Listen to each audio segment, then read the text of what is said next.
France Kafka. எதுக்கு இவர் Gen Z மத்தியில இவ்வளோ ஃபேமஸா இருக்காரு? அதுவும் இந்த காலத்துல. ஏன் சொல்றேன்னு பார்த்தீங்கன்னா, இவர் 50 வருஷம் முன்னாடி வாழ்ந்தவர் கிடையாது. 100 வருஷம் முன்னாடி வாழ்ந்தவர். ஆமா. 80ஸ்ல வாழ்ந்தவர். கரெக்ட்டா இவரு ஜெர்னாட்ல பொறந்திருக்காரு. பொறந்து அங்க ஒரு இன்சூரன்ஸ் கம்பெனில தான் வேலை பார்த்திருக்காரு. ஒரு நார்மலான ஆளு. அண்ட் சிரிப்பான விஷயம் என்னன்னா, அவர் ஒர்க்க வந்து அவர் எரிக்க சொல்லிட்டாராம். அவர் ஃப்ரெண்டு கிட்ட. ஆனா அவர் ஃப்ரெண்ட் வந்து இவர கேட்காம இவர் ஒர்க்க பப்ளிஷ் பண்ணிட்டாரு. இவர் செத்ததுக்கு அப்புறம். அவர் அன்னைக்கு பப்ளிஷ் பண்ணலன்னா, இவர் ஒர்க்ஸ் இன்னைக்கு நம்மளுக்கு கிடைச்சிருக்காது. அண்ட் எல்லாருக்கும் இந்த கேள்வி இருக்கும். லைக் எதுக்கு இவர் இப்போ ஃபேமஸா இருக்காரு அப்படின்னு சொல்லிட்டு. எனக்கு தெரிஞ்சு அவரோட ஒர்க்ஸ் எல்லாம் இந்த காலத்துக்கு ஏத்த மாரி ரொம்ப ரிலேட்டபிளா இருக்கு. நிறைய ஜென்ஜிஸ்க்கும் நிறைய பேருக்கும். அதனால தான் எனக்கு தெரிஞ்சு இப்போ ஃபேமஸா இருக்குன்னு நினைக்கிறேன். இவரோட ஒர்க்ஸ் நீங்க சோசியல் மீடியா ஃபுல்லா பார்த்துருக்கலாம். மெட்டாமார்பியஸ்ன்ற ஃபேமஸ் புக் இவர் தான் எழுதினார். நீங்க அந்த புக்கை பார்க்கலனாலும் இவர் இந்த ஃபோட்டோவை எல்லாம் பார்த்துருப்பீங்க. ஒரு பக், ஒரு அந்த பூச்சி மாதிரி ஒரு ஃபோட்டோ இருக்கும். அந்த ஒரு புக்கோட கவர் தான் இது. பேசிக்கலி அந்த மெட்டாமார்பியஸ் கதையை பார்த்தீங்கன்னா, ஹீரோ வந்து ஒரு பூச்சா எழுஞ்சிப்பாரு. எழுந்த உடனே அவர் ஃபர்ஸ்ட் கவலைப்படுற விஷயமே என்னவா இருக்கும்னு நீங்க நினைக்கிறீங்க? நீங்க வந்து ஒரு பூச்சா எழுந்திக்கிறீங்க. நீங்க என்ன கவலைப்படுவீங்க? ஐயோ! நான் எப்படிடா இவ்வளவு பூச்சா ஆயிட்டேனே!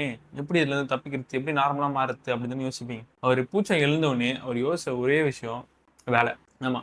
இன்னைக்கு எனக்கு வேலைக்கு லேட் ஆயிடுமே. என் பாஸ் என்ன வரும்? அதுதான் அவர் பூச்சா மாறினதுக்கு அப்புறம் கூட யோசிச்சாராம். லைக் அந்த பூச்சா மாறினோடனே உங்க ஃபேமிலிலாம் எப்படி ரியாக்ட் பண்ணணும்னு நினைக்கிறீங்க? எல்லாரும் ஃபேமிலியும் ஐயோ! இவன் என்ன இப்படி மாறிட்டான்? அப்படின்னு கவலைப்படுவாங்க. ஆனா அந்த புக்கோட ஹீரோ ஃபேமிலி என்ன பண்ணாங்கன்னா, இவரை வந்து லாக் பண்ணி வச்சுட்டாங்க. ஆமா, லாக் பண்ணி வச்சுட்டாங்க. ஏன்னா இவர் பார்க்க அருவருப்பா இருக்காரு. இவர் பார்த்தாலே அவங்களுக்கு வந்து அவமானமா இருக்குன்னு சொல்லிட்டு லாக் பண்ணி வச்சுட்டாங்க. இந்த புக்கோட மெயின் தீமே எப்படி இருக்குன்னு பார்த்தீங்கன்னா, ஃபுல்லா இது மாதிரி தான் இருக்கும். அவரோட புக்கு வந்து சொல்யூஷன் குடுக்குற மாதிரி எதுவுமே இருக்காது. ஃபுல்லாவே இருக்கிற பிரச்சனைய ஒரு மிரர் மாதிரி காட்டுவார். அந்த மெட்டாமார்பியஸ் வந்து பூச்சா மாறினாரு அதை பத்தி என்ன இருக்காது.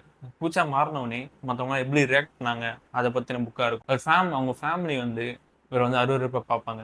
இவருக்கே இவரை பிடிக்காம போயிடும். ஏன்னா சொசைட்டியை பொறுத்த வரைக்கும் நீங்க யூஸ்ஃபுல்லா இருக்க வரைக்கும் தான் உங்களுக்கு வேல்யூ. அதோட கோர் தீம் தான் இந்த புக் வந்து சொல்லியிருக்குமே. இதெல்லாம் கேட்டுட்டு இவர் புக்ஸை அந்த காலத்துல பயங்கரமா படிச்சிருப்பாங்க, ஃபேமஸா இருக்கும்னு நினைச்சீங்கன்னா தப்பு. இந்த காலத்துல இவர் புக்ஸை வந்து யாருமே மதிக்கவே இல்லை, யாரும் படிக்க கூட இல்லை. 100 வருஷம் கழிச்சுதான் இப்பதான் இவர் புக்ஸ்ல இருந்து இவர் வந்து ஃபேமஸா இருக்காரு. அவர் வாழ்க்கையும் அவ்வளோ நல்லாலாம் இல்லை, ரொம்ப டிராஜிக்கான வாழ்க்கையை தான் வாழ்ந்திருக்காரு.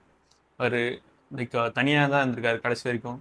லவ்ல அவருக்கு பிரச்சனை, அவருக்கு ஹெல்த் இஷ்யூஸ், மென்டல் இஷ்யூஸ்னு எல்லாமே இருந்திருக்கு. மனுஷன் வந்து ஒரு புரோக்கனான ஆளு. அதனால தான் எனக்கு தெரிஞ்சு அவர் வேர்ட்ஸ் வந்து எல்லாருக்கும் ரொம்ப கனெக்டடாக இருக்குன்னு நினைக்கிறேன். அவர் ஃபீல் பண்ணதை எழுதியிருக்காரு. நிறைய பேர் என்ன சொல்றாங்கன்னா, அவர் வந்து அவர் ஃபீலிங்ஸை வந்து எழுதுனதுனால அவர் உலகத்துக்கு அதை காட்டக்கூடாதுன்னு சொல்லிட்டு அந்த புக்ஸ் எல்லாம் எரிக்க சொன்னாருன்னு சொல்றாங்க நிறைய பேர், ஸ்காலர்ஸ் எல்லாரும். அவர் ஃப்ரெண்ட் வந்து அதை மீறியும் அந்த புக்கை வந்து பப்ளிஷ் பண்ணிட்டாரு. அதனால தான் இன்னைக்கு இவ்வளோ ஃபேமஸாக இருக்காரு இந்த காலத்தில். சேனலுக்கு புதுசாக இருந்தீங்கன்னா இது யோகேஷ் அன்ஃபில்டர். இந்த சேனலில் ஃபிலாசபி, சைக்காலஜி, உண்மை இதை பற்றி தான் பேசுவோம். நெக்ஸ்ட் வீடியோவில் அவர் லவ் பற்றி என்ன சொன்னார் அதை பற்றி பேசலாம். சப்ஸ்கிரைப் பண்ணிக்கோங்க.